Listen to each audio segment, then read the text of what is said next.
Hello everyone. Today we're talking about how to create a custom material in SolidWorks, a material that is not in the SolidWorks library.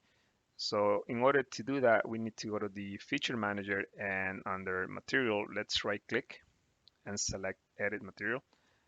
So when you want to create a custom material, um, it is recommended to start with an existing material similar to the one that you want to create. So for example, if I have a custom material that it's pretty close to alloy steel, then I will select alloy steel and modify the values in the on this table.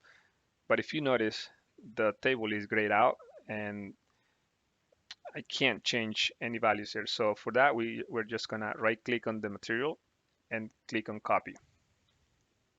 Let's scroll down and there will be a section for custom materials. So for here, we're going to right click on the custom material and select new category.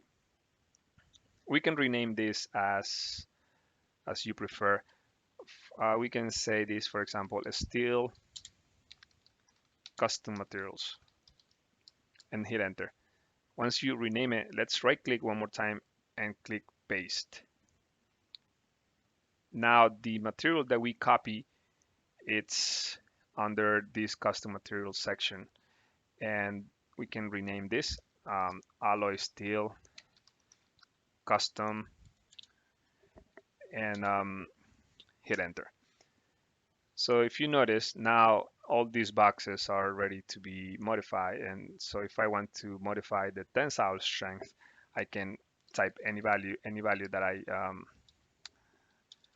that I prefer, and make sure that you are in the right units. So you can select the units that you are working on, and after you finish up modifying the properties, you can either save or apply it to the material that you are working on. So you can say apply, and this material now has the property, the custom material that you just created. Thank you for watching.